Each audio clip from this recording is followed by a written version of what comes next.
Thank you. Thank you, everybody, for coming today.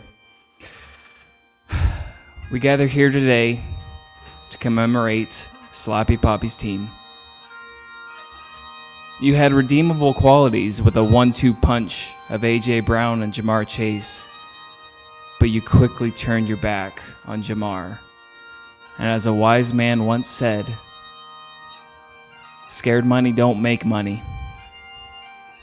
But alas, you read too many mediocre news articles about the rookie phenom Caleb Williams, and while doubling down with his wide receiver one, not taking into account that rookie QBs are almost never good for fantasy, you compounded bad decision with bad decision by drafting useless running backs like Javonte Williams, inefficient running backs like Rachaad White,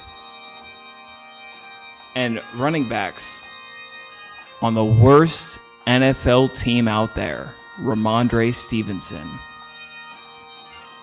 Let us not forget the signs. The signs were there for Sloppi Papi. There was so much hype on Jameson Williams emerging as a star for the Lions. That combined with Laporta's unsustainable touchdown rate was a clear sign to stay away. But he couldn't resist the urge.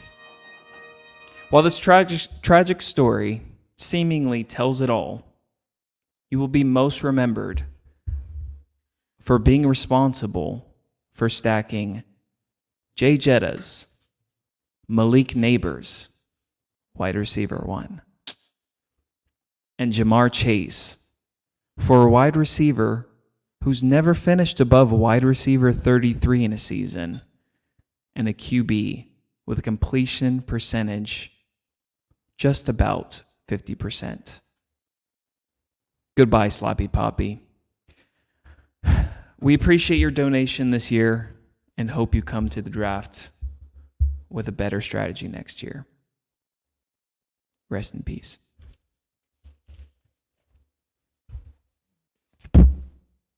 Welcome, ladies and gentlemen.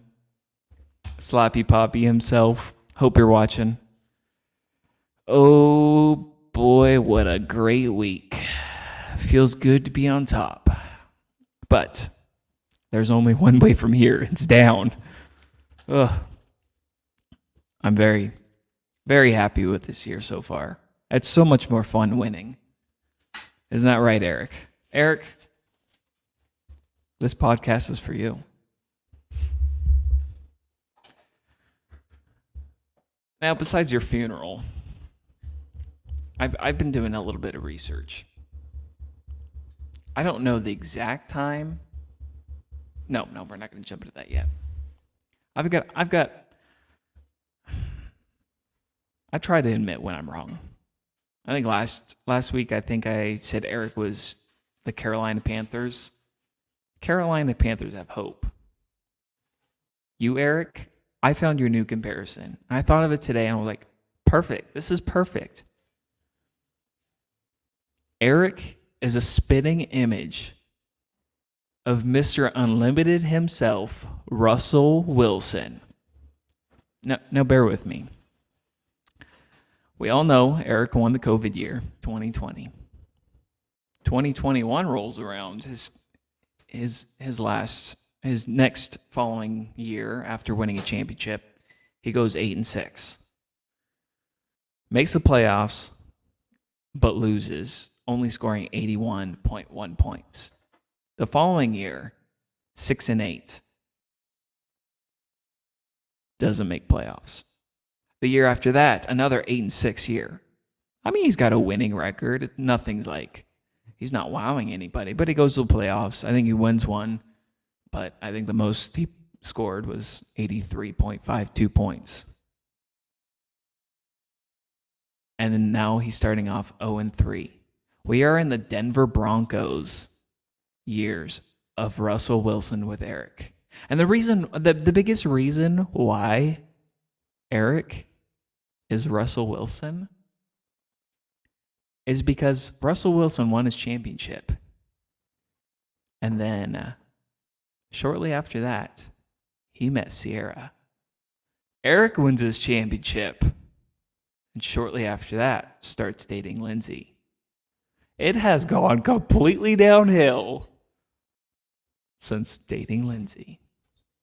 And I'm not saying like Lindsay's bad for you. I mean, she wouldn't. Never mind. We're not going to dive into other stuff. I'm really not saying Lindsay's bad for you, but if you think about it, we are in. Russell Wilson did not. I think he might have won maybe one playoff game after marrying Sierra. Yeah, I think he won a couple wild cards, but he never really made it far, and he kind of fell apart after. I don't think it's directly, but I mean it's kind of coincidence. Like he's got his woman, he's happy, loving life. Eric won championship, meets Lindsay, maybe not as focused. I think the comparison's there.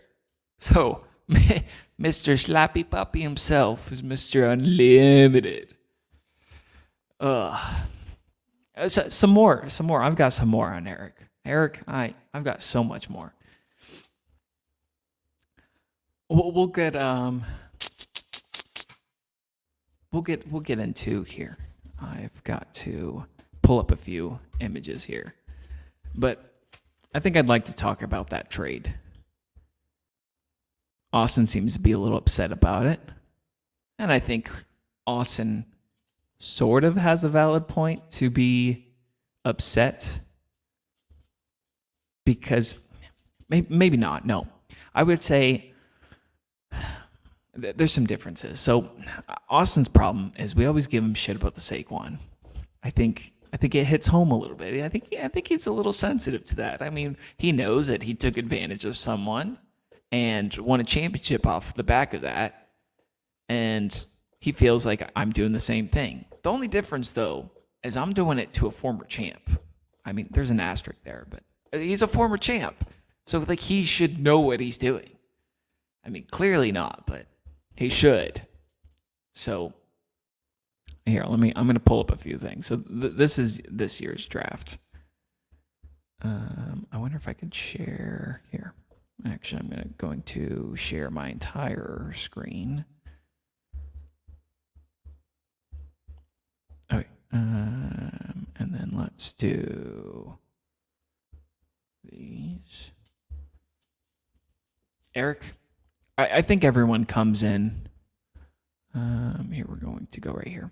I think everyone comes in with a strategy. I mean, I hope you guys come in with a strategy. Last year, I honestly did not. I kind of came in with a strategy last year, but I had other things on my mind. But I would like to think people come in to draft day with some kind of strategy of like, okay, what am I going to do? Who do I want? If this happens, I'm going to do this. Hopefully that's the case, at least for the first 10 rounds. You know, after that, it's just kind of you're kind of just swinging for the fences. Anyway, I want to know what Eric's strategy was this year. Let's look at last year. So here's my team. I've got Jamar Chase, Cooper Kupp, Olave, Stevenson, Joe Burrow, Javonte, Swift. And for some of you that were not here last year, I started 0-5. I had the worst season of my life. 0-5, and it really didn't get much better. I started winning. I kind of went like 500 for the last 10 games or something like that. I don't know. It's all blur. It was not a good year last year. It was not a good year to start the podcast. Maybe we should have started that this year. But after looking at my draft here, hope everyone got a good look. Go look at Eric's. Notice any similarities? What I want to know is you look at you have to kind of remember, okay, what team was good last year? We all know Nate had the best team last year. But I would say I had one of the worst ones. I mean, other than like Luke getting just destroyed with injuries and Jeff just being Jeff. I had one of the worst teams, easily. So Eric goes into this draft and he drafts 5 of the same players that I had last year, including Joe Burrow, Jamar Chase, DeAndre Swift, Stevenson, and Javonte Williams. I looked the other day, I was like, this looks like my team from last year. I mean, you've got some better pieces, I would say, but it looked pretty damn close to my team last year. And I mean, what were you thinking? Like, you looked at my team. I mean, if you just kind of think, oh, he went 0-5, I probably shouldn't go get those players. But you turn around and you do. I thought it was very interesting. Very interesting. But so I don't know what the draft strategy was there. But in all honesty, it's going to be okay. No, it's not actually. No, it's really not. I mean, you're screwed. But there's not. It's not like a for sure you're done. Your season's done. But it's gonna be a tough ride. It is gonna be a tough ride. I think there's a small window. There's a small window on you making playoffs, Eric. But there's a lot of work that needs to be done. And you're gonna have to start looking at that waiver wire. I bet you're checked out, but if it were me, and I tried last year, I tried my best. Just don't give up. Season's not over. It's not over till it's over. But it's gonna be tough. It is gonna be a tough ride for you. I mean, let's go look at your team. I do think there is albeit a very small possibility. There's a path where your team does go to playoffs, and I think that could happen. If you really, okay, let's look at the standings. One, because I just love seeing that my team's on top, and two, you're only one game behind 6th place. You're only one game behind, so it's not the end of the world. I mean, you're gonna have to. I mean, you're almost gonna have to consider it too. With 2 historic back-to-back bad weeks, your points are almost nothing. So there's some work that needs to be done, but it's not impossible. More than likely, you're going to have to be 1 game ahead of 6th place. If you're tied with 6, more than likely, you're going to lose based off of the points for. But if you look at this team, Joe Burrow started slinging it. He always starts off slow. But he ends up, like last year even, he started off really slow. That's what I didn't really understand going for that stack. I mean, yeah, you got Joe Burrow late, but still. Jamar Chase always starts off slow, except for his rookie year. But if you look at it, will it show last year? No, of course not. He's been slinging it the last couple weeks. And I think he's going to get healthier and he's going to get more. He's got T. Higgins that's come back. He's got a couple young wide receivers. They had some red zone troubles, but I really do think that, and he's kind of a sneaky rusher. He doesn't rush a lot, but he can if he needs to. And I think he'll be a good centerpiece, a good kind of like safe bet to go with moving forward. There's some hope with DJ Moore. You saw Caleb Williams throw. I think he threw the most yards out of the whole season so far. You've got Garrett Wilson, who I still am kind of a believer in him. Yes, he's being thrown the ball by Aaron Rodgers, who is old, but Aaron Rodgers is starting to look a little bit better. The guy's still a year removed, almost like a year and a half, because I think like his Green Bay year, he was kind of injured. Last year in Green Bay, but I think it's going to take a little bit of time to get that chemistry going, but I think Garrett Wilson can be a good, solid asset. I don't like your running backs. I just do not like your running backs. I think that's like huge, needs to be addressed. Although Kareem Hunt did get activated today, that'll be interesting to see. I wonder how old he is. I don't know how old he is, but he's been decent. I think they'll trust him at the goal line as long as he doesn't fumble it. Your wide receivers, I would say, are good. You need to work on tight end because Sam Laporta got injured, so that's something that you'll have to work on. But every tight end has been garbage. I think George Kittle's ranked number 6 overall on the year, and the guy missed a game. You have huge upside with Anthony Richardson. I don't always make the best decisions, so I thought it was a good idea. Just ship him out, just rely on Kyler Murray and go with that. And then Alec Pierce can be a big boom guy. You've got A.J. Brown, who's a beast. I don't believe in Nick Chubb. Love the guy, but he's super old, coming off a major knee injury. I think you just got to work on your running backs, and you should be good. I think you should have paired up Rashad White with Bucky Irving. I've got Bucky Irving, and he's been told that he's going to get more reps. So I think if you're smart with who you pick up as a running back, and if you really look at it, you've got depth at wide receiver, go trade for a high upside running back. Don't trade me anymore because you'll make Austin just explode. But there is a chance here. It's just really slim. And as to who wins the trade, I don't think you can decide after week 1 who wins the trade.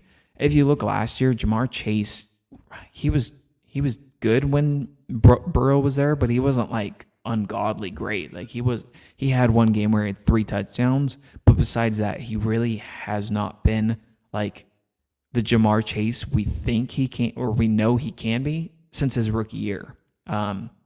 For me, I'm happy because it's something where I can just plug in and don't have to worry about. I'm obviously not going to start or sit Jamar Chase, so I'm happy with that. But I don't think you can decide who wins just yet. There's still so much more left to play, and I'm not counting my chickens. I'm 3-0, super happy with that. But I know there's a lot of game left to be played, and I still feel like I could make my team better. So I don't know if you were expecting me to sit up here and gloat, but I mean, I'm happy about it. Job's not done. Job's not done. That Mamba mentality, job's not done.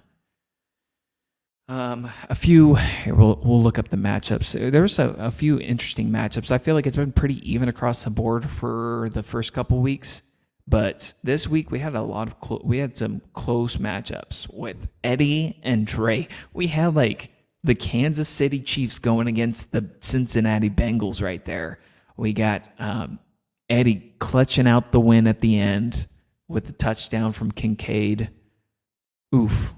I mean, at least the one good thing I would say about that is they got the touchdown done and over with, and you pretty much knew you're going to lose at the beginning for Mr. Organic. It's sometimes it sucks just to sit there like, I hope this person doesn't score. I hope this person doesn't score. I hope this person doesn't score. And if anything, it's just, it got out of the way. You lost, but not the end of the world, I would say. And then Paul just coming out of left field and destroying with 165. Bold move, playing Juwan Jennings. You're a Niners fan, but that's still got to be a pretty bold move to put him in your starting lineup with confidence, and then starting Goddard over Kelsey. See, this is where it's not just about who has the best players. It's about who's making those difficult decisions and who's making the right decisions. You can have the best players, but if your best players, or you can have the best players for the week, but if you have them on your bench, that's not counting towards anything. And I know that's something I struggle with. So, good job, Paul. Those are some, I would say, pretty difficult decisions. Even playing Aaron Rodgers, oldest player in the league, as your QB, when there's been pretty sloppy QB play throughout the league. Hats off to you. Nice. And then Odunze even going off. That's a team to look out for sure. And then Austin having another kind of a tough loss. I think he's probably has the most points against, if you look at it. Sorry, I gotta look way down here. 382. Yeah. Ooh, Austin's been the unluckiest so far. Who's been the luckiest? Mr. Nate. Nate with another win. Surprising 2-1. No, I don't think it's surprising. Nate's got a pretty good team.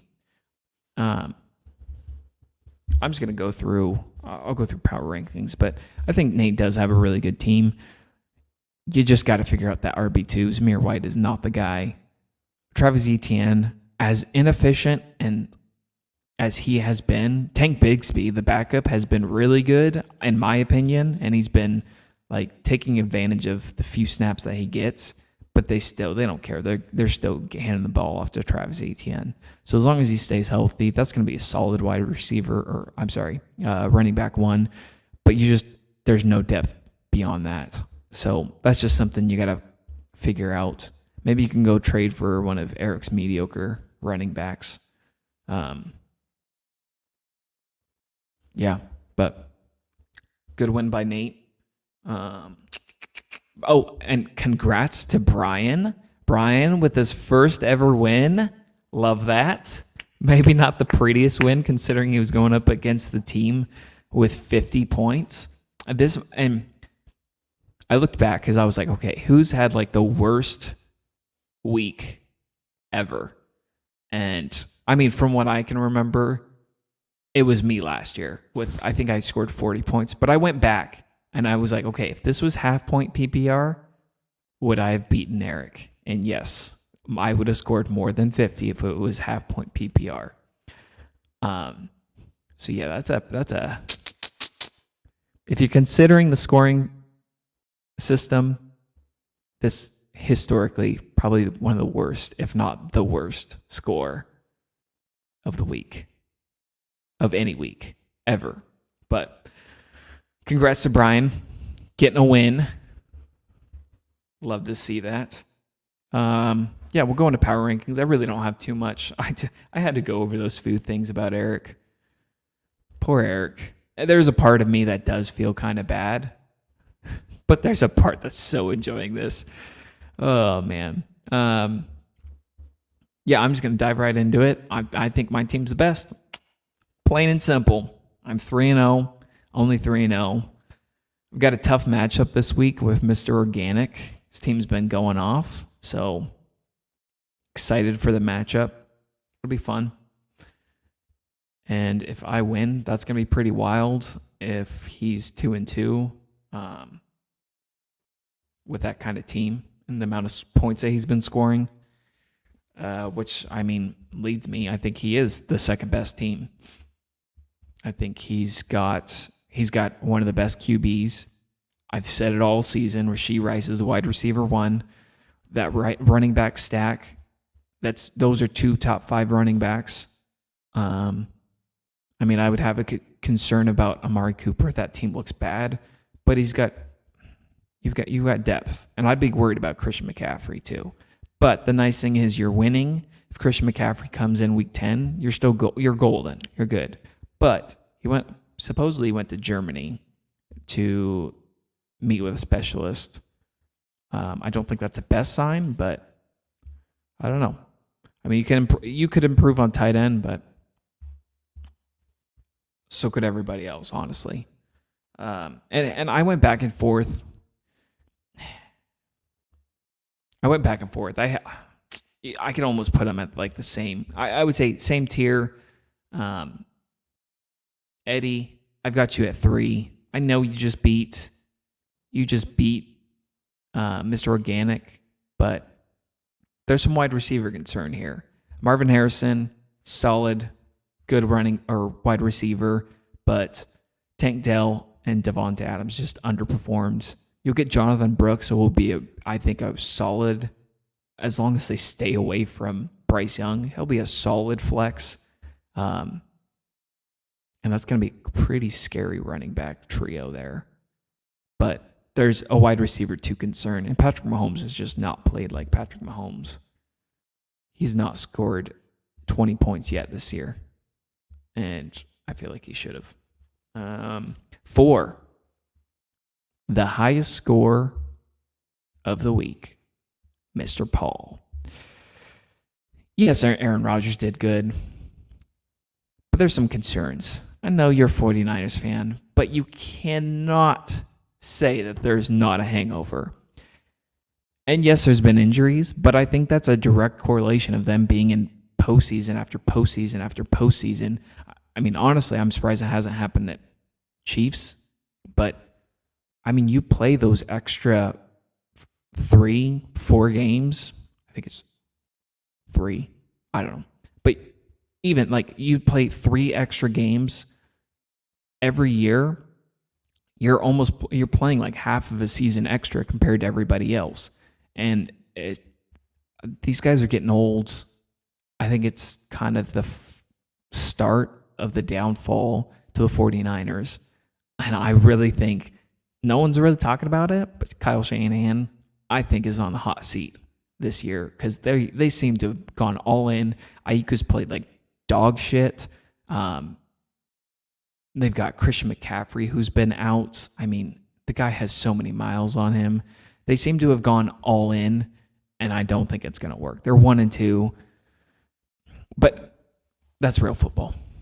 I gotta sneak in some shots of the 49ers whenever I can, but we'll see. We'll see when Paul will hear it if the Seahawks beat them this year.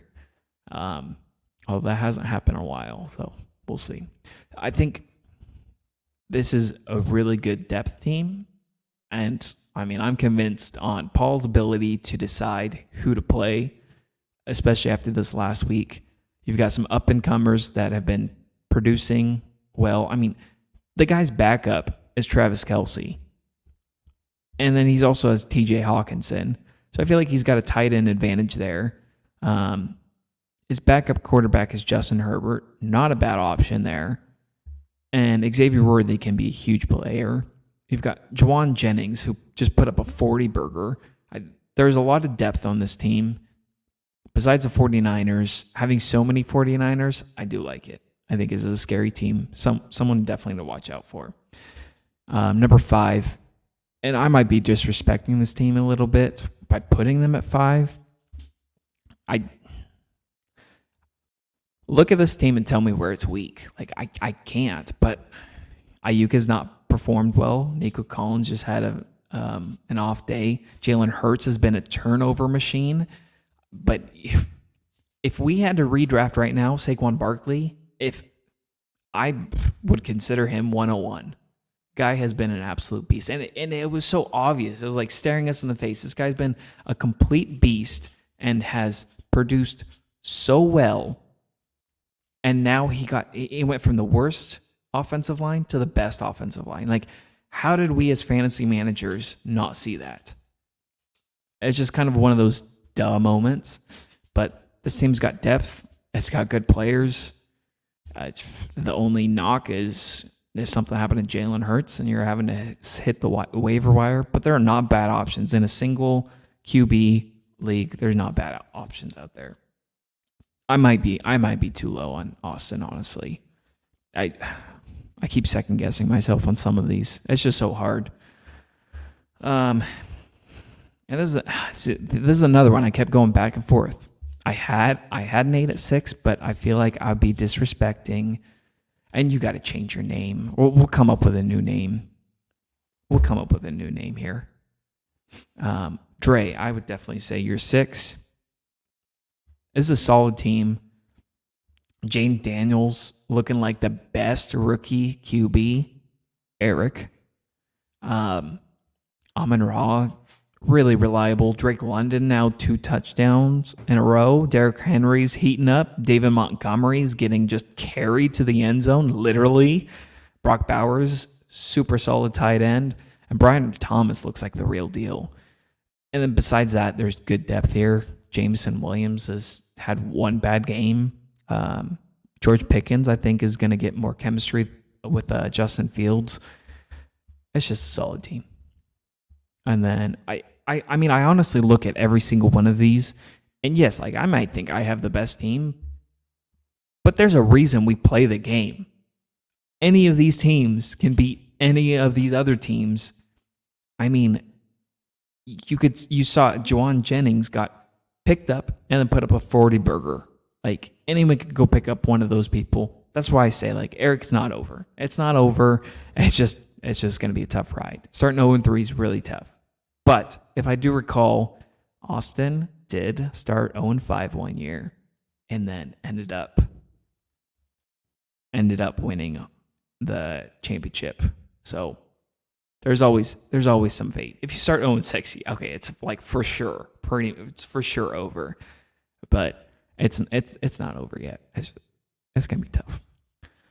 But yeah, I mean, you look at this team. Once you get Tua back, I mean, Tyreek's gonna be a tough start to go with until Tua gets back. But what if they go trade for someone? What if they go trade for Russ or Mr. Unlimited? What if they go trade for Sloppi Papi?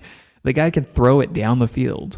I just talked about this team. It's a really good, solid team. Besides your running back too, and then, I mean, you've got depth at tight end. You just need some running backs, and I've preached it. I'll keep preaching it.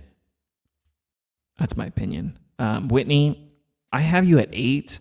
Honestly, I'd have you a lot higher, but I think just injuries are starting to catch up, and Rashid Shaheed is going to be a boom bust. I think that they've kind of come down to earth. They had their 2 good games, and he's going to be a big boom or he's going to be a goose egg, just like you saw.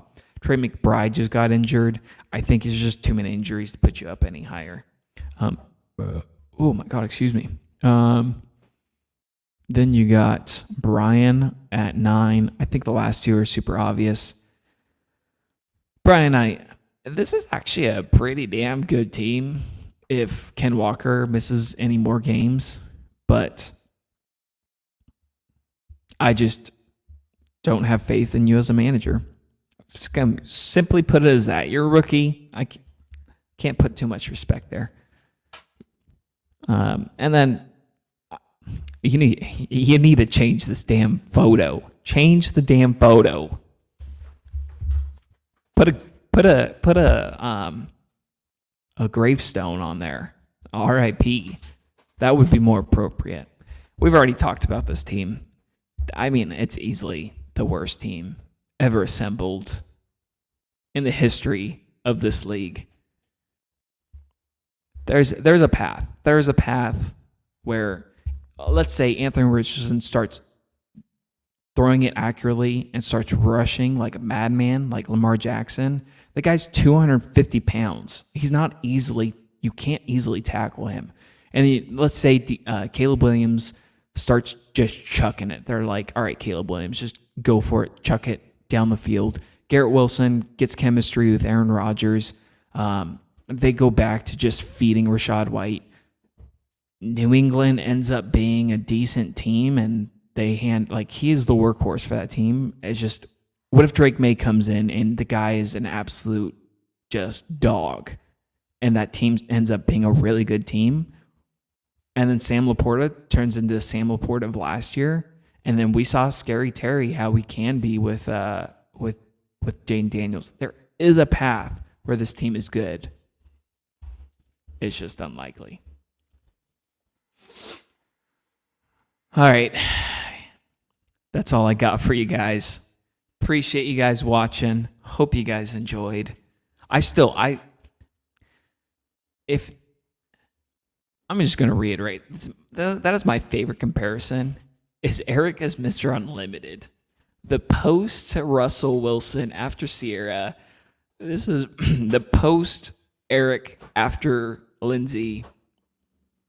It's just, sometimes you just lose focus. You get eye off the prize. I mean, look at Kobe Bryant. The guy was an absolute unit and would not stop practicing. You think he had time for a woman? No. That's the Mamba mentality. And Eric, you just don't have it. You don't have that Mamba mentality. You haven't even got the Jordan mentality. You got the Russell Wilson, Mr. Unlimited mentality. Unlimited. All right. Well, I hope everybody has a good week besides Mr. Organic. Good luck to you. I hope it's a good showdown. That would suck if you lost 2 weeks in a row to like say we were super close. I'm just jinxing myself at this point. All right, I'm going to shut up. Knock on wood. Good luck to everybody. Eric, let's ride. Broncos country. Eric, sloppy Papi country.